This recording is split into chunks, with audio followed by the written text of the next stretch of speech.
परभणीतील संविधान व डॉक्टर बाबासाहेब आंबेडकर यांच्या पुतळ्याच्या अपमानाच्या निषेधार्थ रिपाई आठवले गट कार्यकर्त्यांनी मुंबईच्या कांदिवली येथे आंदोलन केले.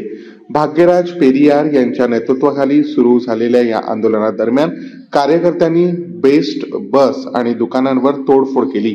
तसेच रस्त्यावर टायर जाळून निषेध नोंदवला. पोलिसांनी तातडीने हस्तक्षेप करून भाग्यराज पेरियार यांच्यासह अनेक कार्यकर्त्यांना ताब्यात घेतले. परभणीतील हिंसाचारानंतर सोमनाथ सूर्यवंशी यांच्या जेलमधील मृत्यूमुळे समाजात संतापाची लाट उसळली असून काँग्रेस नेते नाना पटोले यांनी उच्चस्तरीय चौकशीची मागणी केली आहे. मुख्यमंत्री देवेंद्र फडणवीस यांनी संविधानाच्या अपमानाविरोधात कठोर कारवाईचे आश्वासन दिले आहे. आरपीआय वाले